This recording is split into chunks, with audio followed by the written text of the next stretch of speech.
Archbishop, Mr. Mayor, Professor Heaney, Dr. Jones, Mr. President of the College Union, friends and guests.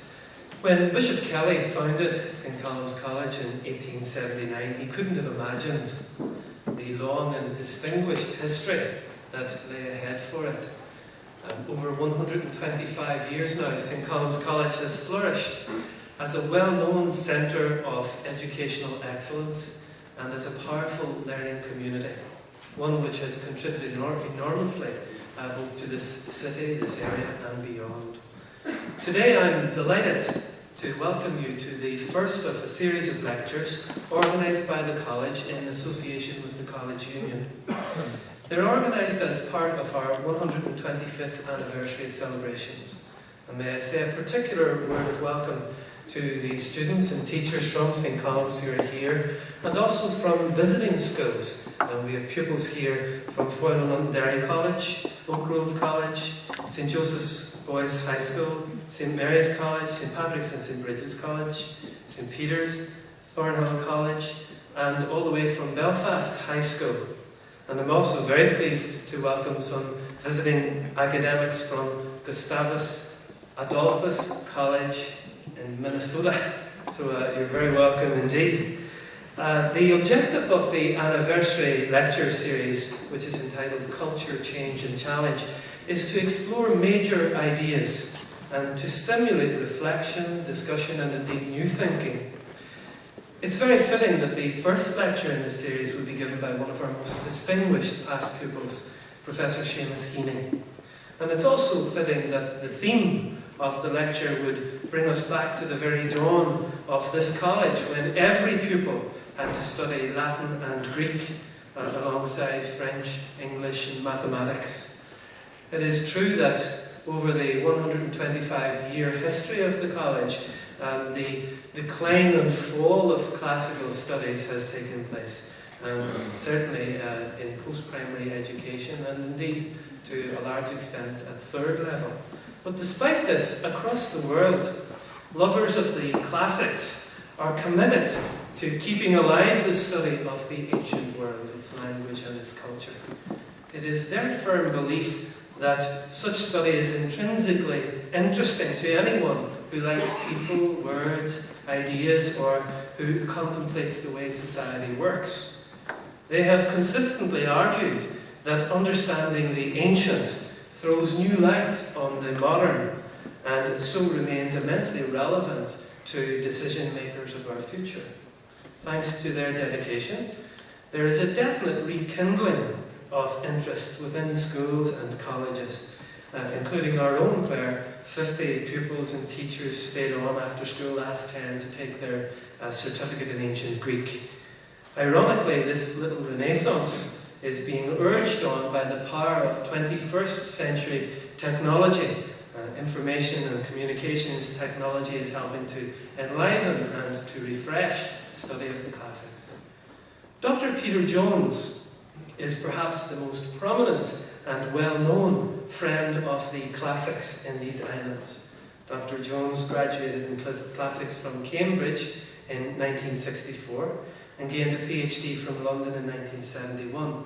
He taught classics as a schoolmaster for 8 years in the United States, in Edinburgh, Nottingham and London, till in 1974 he directed a project on the teaching of Greek in Cambridge for 5 years. He was senior lecturer in classics at the University of Newcastle upon Tyne. Appointed an MBE in 1983, he retired early from Newcastle in 1997 to extend his public work in the classics. He's the author of many books and articles, including the hugely popular Learning Latin and Learning Ancient Greek series. Readers of the London Spectator will be familiar with his column in which he compares something that has happened in today's world with the way things were done in the ancient world. It's my great pleasure to welcome Dr. Jones to St. Columb's this afternoon and to invite him to introduce the inaugural lecture.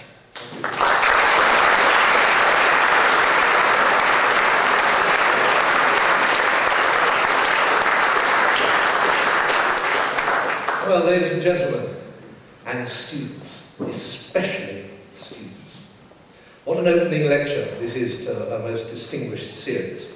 The most famous poet in the world, one of the most productive and influential poets in the world, who in 1995 enjoyed the modest distinction of winning the Nobel Prize for poetry. And I was delighted to see that St. Colum's only made him an alumnus illustrissimus after he had won the Nobel Prize. At least there's one school that maintains high standards. The Derry man, of course, a St. Colum's man, of course, but more important than all that, here, now, and about to talk to us.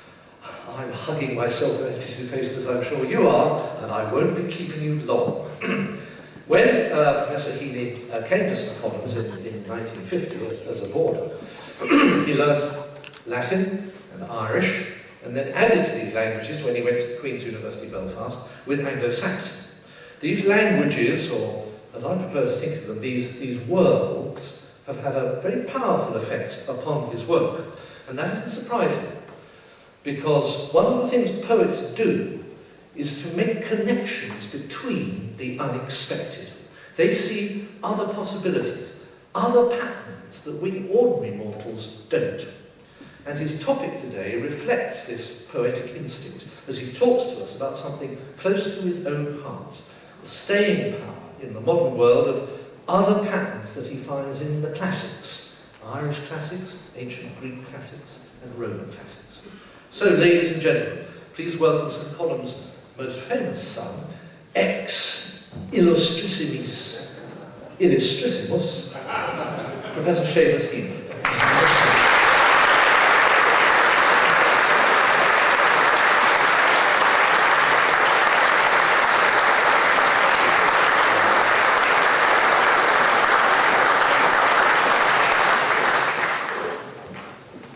Well, after that introduction, I'm inclined to say, thou art Peter, and upon this rock I shall found my lecture.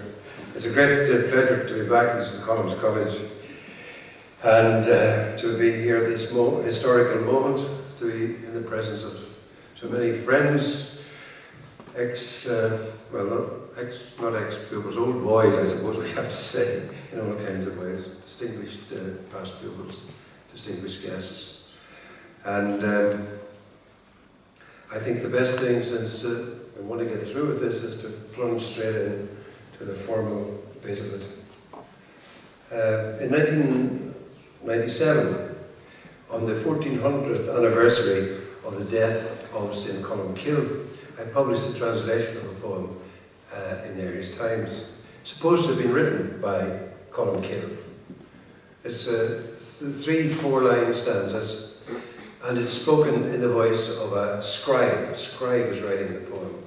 And it's something you would expect, therefore, from the pen of Colum Kill, since he was famously, fundamentally, a scribe.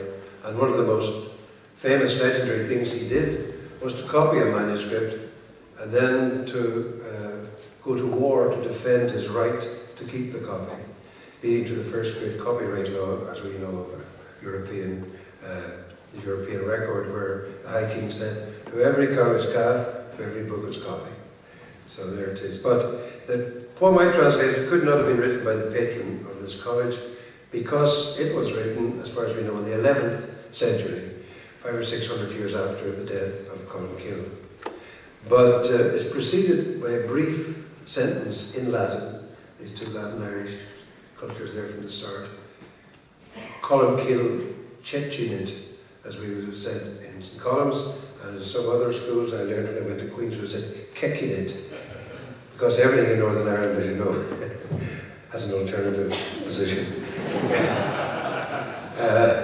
Anyway, what we have is a little dramatic monologue, where the scribe, after a long day's writing, says, "Is skich mochrob on skribi," and I translated that as, "My hand is cramped from pen work." And it goes on, "My hand is cramped from pen work. My quill has a tapered point. Its bird mouth issues a blue dark beetle sparkle of ink, like a shining beetle. That's in the original 700 or 800 years ago. Wisdom keeps welling in streams from my fine-drawn, sallow hand.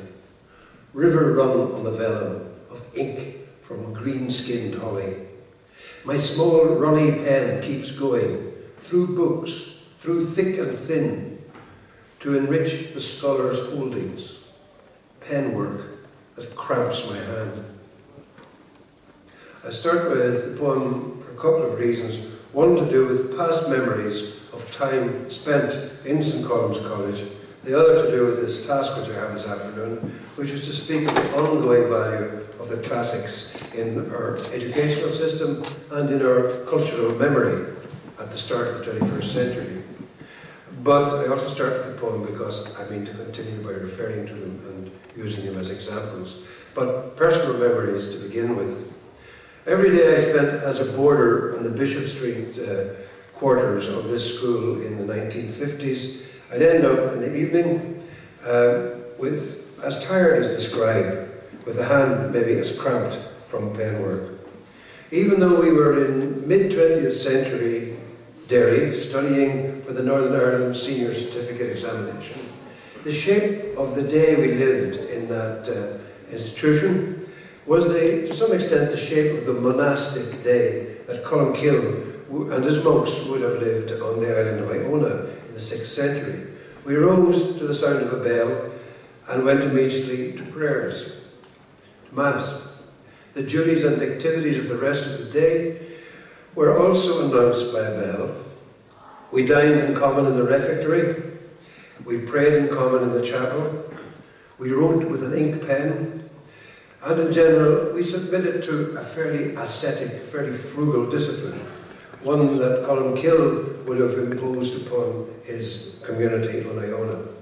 So it comes as no surprise to me to look back and find that in 1975, which was almost 20 years after I left the college, I used the word cloistered to give to the title of a little prose poem that I wrote about a boarder's life and the chilly conditions that we experienced there. And this was already latching on to the image of the scribe. I must say I was very delighted to find a copy of this poem on the walls in one of the corridors here. I was even more surprised to see that I had written it out myself. I forgot entirely about it. That's the way things are going.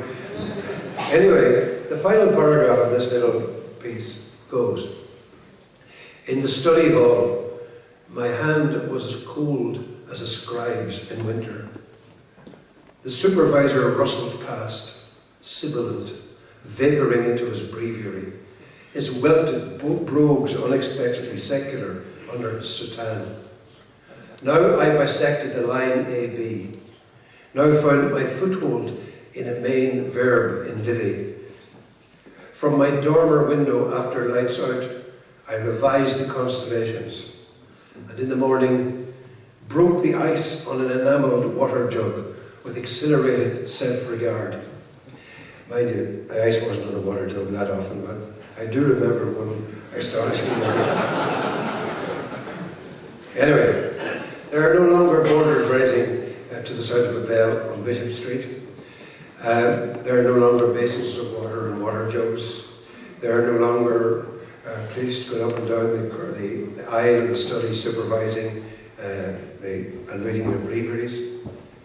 In fact, it could be said about those faces in the aisles, those faces in the desks in the 1950s, it could be said about them what T.S. Eliot said about faces and places in his poem Little Gidding, one of my favourite, one of the most beautiful, tender, evocative little runs of verse that T.S. Eliot wrote. Just thinking of change and mutability. It goes, "See now, they vanish, the faces and places, with the self which, as it could, loved them, to become renewed, transfigured in another pattern. The faces and the places vanish. The faces and the places become renewed. The self that I was, that you were, vanishes." this you become renewed in yourself. The pattern changes and another pattern emerges. And what allows all this to happen, what helps it to happen, is the merging of personal memory with cultural memory, if you like. The working out of a new perspective on old circumstances. You construct a new understanding that allows you to see your changed self as part of an unstoppable process. And that's one of the mental operations, of course, which distinguishes us as human creatures, creatures of memory and reflection, who can, as we now say, construct an identity. In the case I've just outlined, the cultural inheritance that provided me with all that lore about St. Columcille, that helped me in my lived experience those 6 years. 6 years might have been just remained statistical data, typical profile of scholarship 11 plus boy in 1950s. But once it was linked to the memory of this scribe figure, this monastic figure, this patron of Dira Columcille, the sense of who you were, where you were coming from, expanded and became more meaningful in time and consciousness. The pen and the inkwell in the primary school, when you think back now, can be related to friend Colum's scribal work. The homework in the college can be related to the scriptorium on Iona. It all begins to take its place in a long tradition of scribbling, of pen and ink, of books and writing and learning. And so you could say that in general, the cultural inheritance which we have is a kind of longitude and latitude system that can place you, give you a reading of where you might be in terms of historical and cultural space. It creates a net of significance. So I'm talking in a very personal way about how to give order, maybe unconsciously. I'm thinking consciously about it now. I didn't, until I started to think about this lecture, go by saying, gosh, well, there I am in St. Columcille's line of fire. No, these things happen as a mental operation unconsciously. But to order your own sense of yourself, that's not the only thing that a cultural inheritance can do. So I want to quote at this point one of my favourite texts by a Polish poet whose name I love saying because it's so Polish. Is Stanislaw Baranczak. Stanislaw was a colleague of mine for years at Harvard University. He was kicked out of Poland because he was a member of the Solidarity crowd. He's a writer and essayist. And he says, at one point, as a rule, he says, there is an intermediary between society's experience and the individual's psyche. A kind of go-between that we call culture. If it were not for that, he said, the outer world of facts and events and the inner world of language and feelings and thoughts would resemble two interlocutors speaking different languages with very little chance of communicating. It's precisely culture that serves as an interpreter, he says. An interpreter who helps us to understand what reality is telling us, and who at the same time helps us to formulate our own questions in a comprehensive language of symbols. The scribe at his desk, the monk in his monastery, the monastic rule in general, these are what Baranczak might call symbols. They are elements drawn from the cultural inheritance, and they did help that inner part of me, the subjective individual, enclosed in his own feelings and thoughts, to relate to the outer world of facts and events when 11 plus examination existed, where your teenage years were spent in a boarding school and so on. So culture, and this particular Irish branch of it at any rate, did function as an interpreter, helping to understand reality. But, of course, at the same time, obviously, in the course of my college education, in the course of all our lives, there isn't just Irish culture. English culture came and comes to us all simply by reason of speaking the English language, dwelling within range of the English language media, the British media, the American media, and the hegemony, as we would now say, of the English cultural system was further enhanced by the excellent teaching I got in my English literature classes from Sean B. O'Kelly and Jack Gallagher earlier on, and so on. And then pervading all that, obviously, overarching all that, underpinning all that, in Irish, in English, in French, in Italian, is the entire fundamental founding Christian, Judeo-Christian culture of the West. And, finally, supplementing, inflecting the Judeo-Christian tradition, there was the culture of the classical world, the literature and learning and history of ancient Greece and Rome. The literature and learning that gave Aristotle to Aquinas, gave Virgil to Dante, gave Ovid to Shakespeare, so on. You can keep rolling those ones out as far as I like. And if the classics come last down that list of inherited cultures, it's not in order to suggest that they rank last in importance when it comes to establishing those longitude and latitude lines that help us to set ourselves in the consciousness of reality. The evidence points to the contrary, to the ongoing usefulness of the classics as a last-ditch defense for human intelligence, for human subjectivity, when it is faced with the enigmas and the offences of the modern age. I've talked about the lower language of Columkill, represented here in Maurice Harlan's terrific statue soon to be unveiled, and how that helped to give mythic order, if you like, to one autobiography. But in a similar way, the classics become a mythical base upon which childhood and adult experience were repatterned to me. And I might, just to give a few concrete examples, go ahead and read a couple of poems. But in order, that is to illustrate, in other words, that there's a psychological, a political, an artistic benefit to be derived from thinking in terms of these ancient sources. One of my own earliest poems is called Personal Helicon. It was one of the first poems I wrote that gave me a sense of what I was doing. And that goes back past Columkill to Mount Helicon in Greece.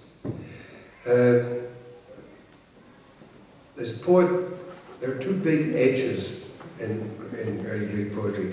Big H for Homer, and then not quite as big an H, but still adequately large, is big H for a farmer poet called Hesiod. Of course, I was kind of interested in the farmer poets from the start, being one myself in a manner of speaking. And Hesiod had a farm on Mount Helicon, another big H.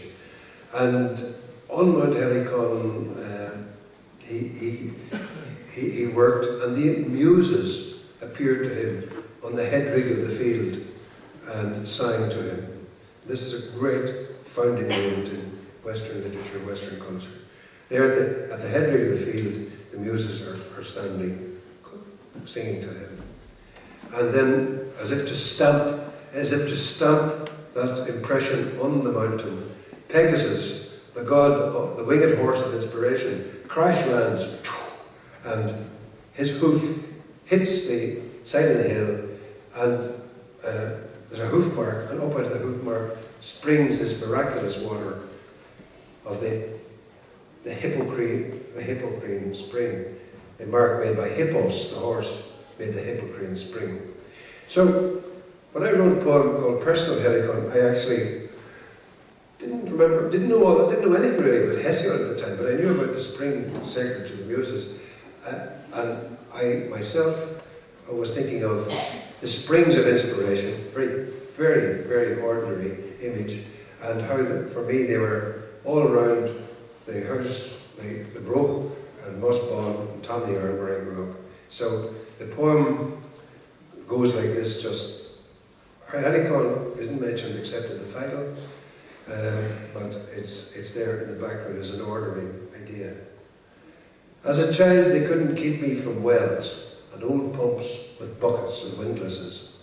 I loved the dark drop, the trapped sky, the smells of waterweed, fungus and dank moss. One in a brickyard with a rotted board top. I savoured the rich crash when a bucket plummeted down at the end of a rope, so deep you saw no reflection in it. A shallow one under a dry stone ditch, fructified like any aquarium. When you dragged out long roots from the soft mulch, a white face hovered over the bottom. Others had echoes, gave back your own call with a clean new music in it. And one was scarcing, for there, out of ferns and tall foxgloves, a rat slapped across my reflection. Now to pry into roots, to finger slime, to stare big-eyed Narcissus into some spring is beneath all adult dignity. I rhyme to see myself, to set the darkness echoing. There was a definite expansion of pleasure when I put the small H of young Heaney beside the big H of old Hesiod. But it wasn't so much a matter of self-inflation. It wasn't meant to inflate the ego. It was a sense just of being initiated into that wider understanding of what are you at, as I would say, when you're writing poems. What are you at, young Heaney? Helicon and Hesiod, sir. It opens out, and it's a little banister you can hold on to. A manner of giving fresh order to the autobiographical. The last thing I ever expected to happen, for example, happened to my father. He was one of the most down-to-earth men who ever walked the earth. But at one point in his life, and in my life, he turned into a Greek god. Astonishing. In this case, old Heaney found himself in step with another big H from the classical repertoire, namely the god Hermes, the fellow who becomes Mercury in Latin, in the Roman pantheon. And you remember Mercury, Hermes always appears with a stick, the caduceus, with a hat, and with the sandals with the wings on them. He is the god of travellers, the god of crossroads, and the god of fair days, the god of markets. And he is also, finally, in Homer, he's the person who leads, he's the guide who leads the shades down to the underworld, psychopompos, as they call him. Solemn, a guide of the traveller into the other world. And suddenly, I thought of my father, a cattle dealer, never out of the markets. Big broad cattle leader's hat on his head, cattle leader's stick in his hand, yellow cattle leader's boots on his feet. Yeah, Hermes Heaney himself. And it all fitted together even more so because one of his peculiar endowments, which just came with his temperament or his culture or his childhood or whatever, he's a man who had natural authority about a wake house. He always knew what should be done when somebody died. And about a funeral, he would kind of award marks for behaviour around the grave after the funeral. So I got a touch of the psychopompos about him too. So I just have to, if you don't mind, read this little short thing about him. A little skim. It's more a sketch than anything else. Everything flows.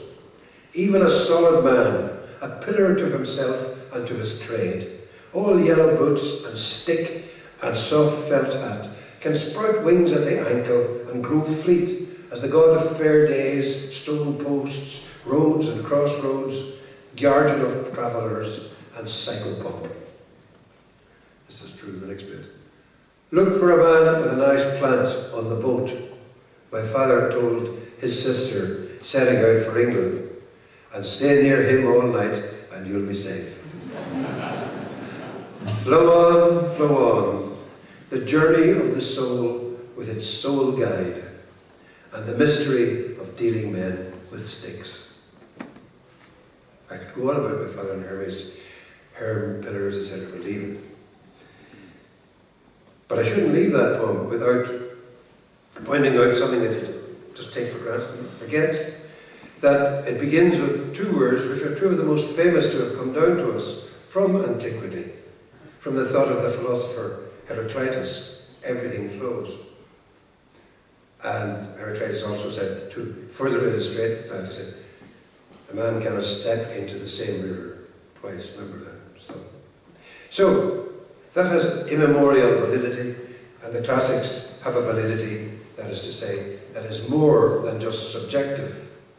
They have helped to shape moral, intellectual, and imaginative identities in nations as well as individuals. They have staying power, but in two senses. They have staying power, first of all, because